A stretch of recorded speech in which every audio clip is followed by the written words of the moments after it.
Hello guys, मेरा नाम है प्रिया दत्तो और ये मेरा फर्स्ट वीडियो है यूट्यूब चैनल में। तो मेरा जो यूट्यूब चैनल का नाम है उसको देख के अब सभी लोगों को पता ही चल गया होगा कि ये जो मैं वीडियो बनाने जा रही हूँ और मैं जो बनाऊँगी वो सब बायोलॉजी के बेसिस में होगा। ठीक है। तो आज का जो मेरा टॉपिक है उसका नाम है फाइलम प्रोटोजोआ। तो फाइलम प्रोटोजोआ का कैरेक्टरिस्टिक्स क्या क्या है उसका इंट्रोडक्शन मैं इस वीडियो में शेयर करूँगी। ठीक है। तो पहले आते हैं कि फाइलम, ये फाइलम क्या होते हैं। तो फाइलम का मतलब होता है टैक्सोनोमिक कैटेगरी। अब ये टैक्सोनोमिक क्या होते हैं। टैक्सोनोमिक का मतलब होता है अगर हम लोग कोई भी चीज़ हो, ठीक है, कोई भी चीज़ को अगर क्लासीफाई करें, ग्रुप करें, स्पेशली ऑर्गेनिजम्स को, उसको हम क्या बोलते हैं, टैक्सोनोमी बोलते हैं। ठीक है।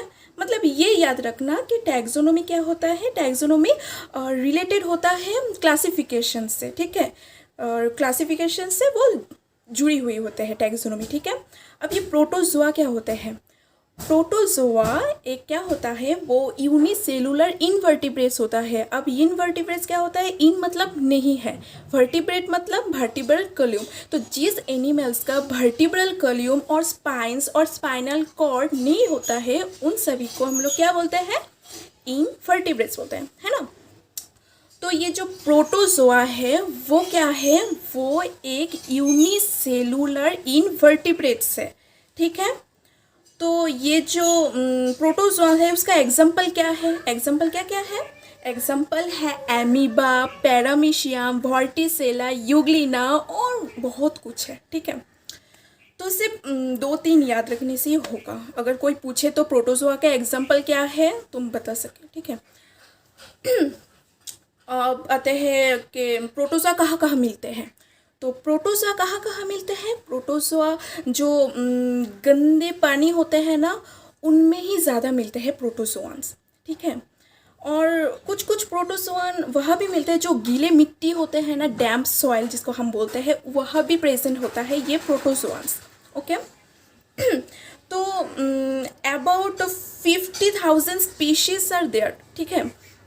50,000 स्पीशीज प्रोटोजोआ के पाया जाता है। ठीक है। उनमें से 30,000 लिविंग है, जीवित है, पर जो बाकी 20,000 स्पीशीज है वो ख़त्म, गुड बाय, मतलब एक्सटेंड हो गया, टाटा बाय बाय करके वो मर गया। ठीक है। तो मतलब सिर्फ 30,000 ही अभी बचा हुआ है, लिविंग है, जीवित है प्रोटोजोआंस। ठीक है। तो ये जो प्रोटोजोआ का टर्म है वो किसने उद्भावन किया था, गोल्डफर्स ने। किसने, गोल्डफर्स, GOLDFUSS, गोल्डफर्स ने, याद रहेगा ना, गोल्डफर्स ने टर्म प्रोटोजोआ को पॉइंट आउट किया था। ओके। अब आते हैं कि प्रोटोजोआ जो है उसका एग्जांपल्स भी हो गया। एग्जांपल्स क्या क्या है मैंने बता दिया, वो कहाँ मिलते हैं ये भी बता दिया। तो प्रोटोजोआ क्या, हाँ, अब हम ज़्यादा नहीं बोलेंगे, अब क्या देखेंगे, अब कैरेक्टरिस्टिक्स देखेंगे कि प्रोटोजोआ का कैरेक्टरिस्टिक्स क्या क्या होते हैं। देखो प्रोटोजोआ क्या है, प्रोटोजोआ सिर्फ एक ही सेल से बना हुआ है। वो यूनिसेलुलर मतलब क्या है, यूनि मतलब वन, सेलुलर मतलब सेल, एक ही सेल से जो बना हुआ होता है उसको हम यूनिसेलुलर बोलते हैं, है ना। तो प्रोटोजोआ एक यूनिसेलुलर है। तो देखो जितना भी इम्पॉर्टेंट प्रोसेस है जैसे कि डाइजेशन, इजेशन, एक्सक्रीशन, रेस्पिरेशन, उसके पास तो सिर्फ एक ही सेल है, तो वो कैसे करेगा ये सब।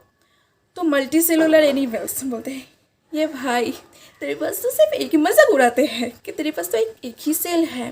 मैं बता रही हूँ ऐसा कुछ नहीं है, मैं जस्ट एग्जाम्पल याद रखने के लिए एक मज़ेदार कहानी सुना रही हूँ। ठीक है। तो ये मल्टी सेलुलर एनिमल्स बोलते हैं, ए भाई तेरे पास तू तो सिर्फ एक ही सेलों से बना हुआ है, तेरा औकात क्या है, हाँ। तो ये जो यूनिसेलुलर है, प्रोटोजोआ है, वो गुस्से से बोलते हैं, मैं एक सेलों से बनी हुई हूँ तो क्या हुआ, हाँ, तुम जो इम्पोर्टेंट जितना भी ज़रूरीमंद प्रोसेसेस करते हो, डाइजेशन, रेस्पिरेशन, वो सब मैं भी करती हूँ, हाँ, दे आर लाइक, हाँ, ठीक है। तो वैसे ही, तो कैसे करते हैं मैं वो बताऊंगी, ठीक है, शॉर्ट में बताऊंगी। तो चलो उसके अब कैरेक्टरिस्टिक्स देखते हैं कि प्रोटोजोआ की क्या क्या कैरेक्टरिस्टिक्स होते हैं। तो प्रोटोजोआ में बहुत ही फाइला होते हैं ना, सॉरी, तो जो इनवर्टिब्रेट ग्रुप है उसमें बहुत ही फाइला होते हैं, देयर आर 30 फाइला नो, जैसे कि फाइलम तुम्हारा protozoa, porifera, ctenophora, cnidaria, platyhelminthes, annelida, arthropoda, echinodermata, hemichordata, बहुत सारा होता है, निमाटोडा, बहुत सारा होता है। तो उसका उन सभी का कैरेक्टरिस्टिक्स याद रखने में बहुत ही डिफ़िकल्ट हो जाता है ना। तो मैं अभी सभी को एक इजी ट्रिक देना चाहती हूँ ताकि आप सभी लोगों को मतलब, तो देखो ये जो टर्म प्रोटोजोआ है, इस टर्म को किसने पॉइंट आउट किया था? गोल्डफर्स ने, ठीक है। तो ये जो टर्म प्रोटोजोआ है ना, इसका मीनिंग क्या है? देखो इसका मीनिंग इस टर्म से ही पता चल जाएगा कि देखो प्रो का मतलब क्या है? प्रीमिटिव, ठीक है। प्रीमिटिव और फर्स्ट मतलब पहला, और जोआ का मतलब क्या है? एनिमल्स, ठीक है। मतलब क्या होता है? प्रोटोजोआ क्या है? फर्स्ट और प्रीमिटिव एनिमल्स हैं, ठीक है। तो देखो ये तो प्रीमिटिव एनिमल्स हैं, मतलब इसका बॉडी का ऑर्गेनाइजेशन क्या होगा? सिर्फ सेल लेवल तक ही रहेगा, ठीक है। उसके पास ना ही ऑर्गन्स होगा, ना ही टिश्यूज़ होगा, ना ही ग्लैंड्स होगा, कुछ भी नहीं होगा, ये सब कुछ भी नहीं होगा, क्योंकि इसमें तो सिर्फ एक ही ऑर्गन्स है ना, कुछ भी नहीं होगा। तो ये प्रोटोजोअन्स जितना भी वाइटल प्रोसेसेस होता है जैसे डाइजेशन, रेस्पिरेशन, ये सब कैसे करेगा, है ना। हम जो मल्टी सेलुलर एनिमल्स होते हैं, हम लोगों में डाइजेशन करने के लिए स्टोमक, इंटेस्टाइन्स ये सब रहते हैं, एक्सक्रीशन के लिए किडनी रहते हैं, फिर इजेशन के लिए एनस रहते हैं, फिर रेस्पिरेशन के लिए लंग्स रहते हैं, ये सभी रहते हैं ऑर्गन्स। पर in case of protozoa organs नहीं रहते हैं, टिश्यू भी नहीं है, ग्लैंड्स कुछ भी नहीं रहते, सिर्फ एक ही सेल है। तो ये बोलता है कि मैं ये सब कैसे करूँगी। ये तो पहले तो ये जो प्रोटोजोआ है वो खुश रहते हैं क्योंकि ये प्रीमिटिव एनिमल्स है। फिर जो बाकी मल्टीसेलुलर एनिमल्स है वो मजाक उड़ाते हैं, तेरे पास तो स्टोमक नहीं है, ला ला ला ला ला। तो ये जो है ना, ये बहुत सैड हो जाते हैं, मेरे पास स्टोमक नहीं, मैं डाइजेस्ट कैसे करूँगी। तो गॉड क्या करते हैं, भगवान क्या करते हैं इसको, ये भगवान तो दुखी नहीं देख सकता इसको, तो ये क्या जो भगवान होते हैं, भगवान क्या बर्तन दे देते हैं इसको? एक फूड वैक्यूल्स, ठीक है, फूड वैक्यूल्स। तो भगवान ने बोला ए ले, तुझे मैं फूड वैक्यूल बर्तन दे दिया, तो तू फूड वैक्यूल के अंदर डाइजेस्ट कर सकता है, ठीक है। फिर से ये खुश हो जाता है, हैप्पी अवर प्रोटोजोआ कि ये डाइजेस्ट कर सकता है फूड वैक्यूल के अंदर। और सेल में जो लाइसोसोम्स होते हैं उसका जो एंजाइम्स रहते हैं, उस एंजाइम्स के हेल्प में वो डाइजेस्ट करेगा, ठीक है, हम जो वो खाते हैं, ठीक है, होगा ना। तो ये वन कैरेक्टरिस्टिक्स पता चल गया है कि वो क्या करता है, उसका जो खाना है वो कहाँ डाइजेस्ट होता है? फूड वैक्यूल के अंदर with the help of enzymes of lysosomes के एंजाइम्स के हेल्प में डाइजेस्ट होता है। अब बाकी जो वाइटल एक्टिविटीज़ है जैसे कि रेस्पिरेशन, फिर इजेशन, फिर एक्सक्रीशन, ये सब कैसे करेगा? तो क्या होता है, प्रोटोजोआ का जो बॉडी सरफेस होता है, जो उसका बॉडी सरफेस होता है ना, उसकी थ्रू ही वो ये सब कुछ कर सकता है, ठीक है ना। रेस्पिरेशन बोलो, इजेशन बोलो, एक्सक्रीशन बोलो, सब कुछ ही, जितना भी इम्पॉर्टेंट प्रोसेस है, जितना भी इम्पॉर्टेंट एक्टिविटीज़ करना है उसको सर्वाइव करने के लिए, वो सभी प्रोसेसेस वो परफॉर्म करेगा। ऐसा नहीं कि ये तो सिर्फ एक ही सेलों से बना हुआ है, ये तो कुछ भी नहीं कर सकता, ऐसा नहीं। जितना भी प्रोसेसेस है, जितना भी इम्पॉर्टेंट प्रोसेस है, जितना भी ज़रूरी प्रोसेस है, वो सब परफॉर्म करेगा, ठीक है। हमारी तरह इवॉल्व फॉर्म में तो नहीं करेगा, पर रेस्पिरेशन, इजेशन, एक्सक्रीशन वो कैसे करेगा? ये सब भी process through body surface, okay. तो देखो 1 2 3 कैरेक्टरिस्टिक्स हो गया हमारा। तो बाकी वाला देखते हैं। तो पी से क्या होता है? प्रीमिटिव होता है, primitive animals, that is cellular level of organisation. आर से क्या होता है, रिप्रोडक्शन। देखो आर से रिप्रोडक्शन, रिप्रोडक्शन होता है ना। देखो रिप्रोडक्शन भी एक बहुत ही इम्पॉर्टेंट वाइटल एक एक्टिविटी है। अगर रिप्रोडक्शन नहीं होगा तो तुम्हारा जो जनरेशन है वो कंटिन्यू नहीं होगा ना, वहीं पे ही ख़त्म हो जाएगा। तो रिप्रोडक्शन करना भी तो ज़रूरी है ना। तो ये जो प्रोटोजोआ होते हैं ना वो बहुत ही माहिर होते हैं रिप्रोडक्शन में। वो सेक्सुअली भी करती है, साथों साथ एसेक्सुअल, कोई कोई है सेक्सुअली करते हैं और कोई कोई है एसेक्सुअली भी करते हैं। ठीक है, सेक्सुअली जैसे कि तुम्हारा गैमिट फॉर्मेशन करके करेगा और कंजुगेशन करके करेगा।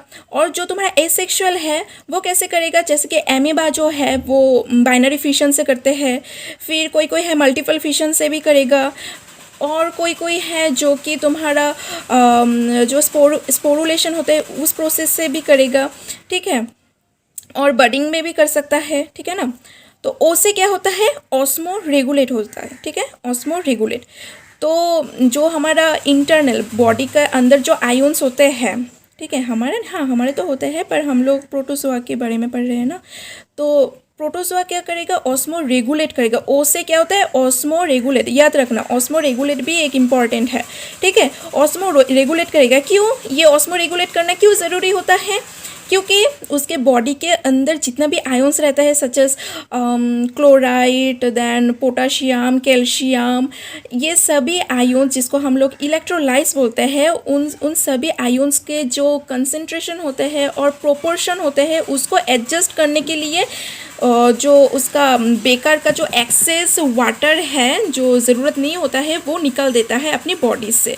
तो ऑस्मो रेगुलेशन प्रोसेस भी बहुत ही ज़रूरी है। आप आते हैं टी से क्या होते हैं, 3 होते हैं। ठीक है, टी से क्या होता है, 3 major types of locomotor organelles वो शो करते हैं। उसके पास तो हाथ पैर नहीं होता है तो वो कैसे चलेगा, कैसे लोकोमोट करेगा। तो कैसे लोकोमोटर मतलब कैसे लोकोमोट करेगा, मतलब लोकोमोटर ऑर्गेनेलिस क्या क्या है, फ्लैजेला, स्यूडोपोडिया और सिलिया। अब फ्लैजेला क्या है, फ्लैजेला एक चाबुक की तरह होता है। ठीक है, चाबुक की तरह एक होते हैं, व्हीप-लाइक स्ट्रक्चर होते हैं जिससे वो लोकोमोट कर सकता है। किसी के पास स्यूडोपोडिया होते हैं। स्यूडोपोडिया क्या है, एक टेम्पोररी प्रोजेक्शन है जो सेल से निकल आता है, एक प्रोट्रूशन भी बोल सकते हो। ठीक है, फॉर फीडिंग पर्पस और लोकोमोटिव पर्पस के लिए यूज़ करता है। और सिलिया क्या है, सिलिया क्या है, सिलिया हेयर लाइक स्ट्रक्चर होते हैं। ठीक है, जिससे वो लोकोमोशन करते हैं। ठीक है ना। अब देखो ओ से क्या होता है, ओवेल होता है। क्या होता है, ओवेल।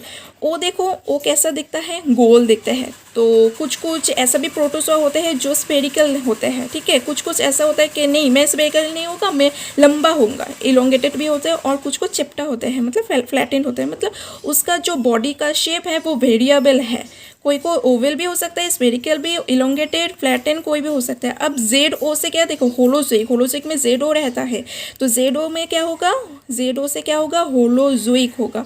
ठीक है, तो उसका न्यूट्रिशन, न्यूट्रिशन मतलब क्या है, जिस प्रोसेस से हम लोग खाना खाते हैं उसको न्यूट्रिशन बोलते हैं। ठीक है, तो वो लोग बहुत सारे टाइप्स, बहुत सारा प्रकार से वो लोग न्यूट्रिशन शो करेगा। जैसे कि होलोजोइक, होलोजोइक का मतलब क्या है, अगर कोई भी फूड पार्टिकल सॉलिड हो या लिक्विड हो, अगर वो इंजेस्ट करे उसको हम लोग होलोजोइक बोलते हैं। होलोफाइटिक, फाइटिक मतलब क्या है, प्लांट्स, अगर प्लांट्स की तरह न्यूट्रिशन करे तो उसको हम लोग होलोफाइटिक, मतलब जो सन का एनर्जी है उसको मतलब हेल्प से वो लोग खाना न्यूट्रिएंट्स इंजेस्ट करे, मतलब न्यूट्रिएंट्स को ले, उसको हम लोग क्या बोलते हैं, होलोफाइटिक। अब सेप्रोजोइक, सेप्रोजोइक का मतलब क्या है, अगर कोई भी प्रोटोजोआंस मरा हुआ चीज़ें से न्यूट्रिएंट्स एब्जॉर्ब करते हैं उसको हम लोग सेप्रोजोइक बोलते हैं। और पैरासाइटिक, पैरासाइटिक मतलब क्या है, कोई भी जीवित प्राणी है उसके ऊपर अगर वो रहते हैं, साथ ही साथ वो क्या करते हैं, न्यूट्रिशन तो लेगा ही। ठीक है, लेगा ही, उसके जो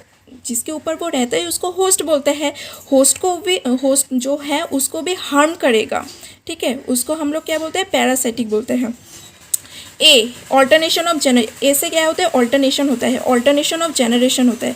इसका मतलब क्या है, अगर इस जेनरेशन में प्रोटोजोआ सेक्सुअली रिप्रोडक्शन कर रहे हैं तो वो नेक्स्ट जेनरेशन में क्या करेगा, एसेक्सुअली रिप्रोडक्शन करेगा। ठीक है, फिर क्या करेगा, उसके बाद जो और एक जनरेशन हो उसमें सेक्सुअल, फिर एसेक्सुअल, सेक्सुअल, एसेक्सुअल, ऐसे होके चलता रहेगा। ठीक है, अगर मेरा वीडियो अच्छा लगा तो please subscribe, share and like करें।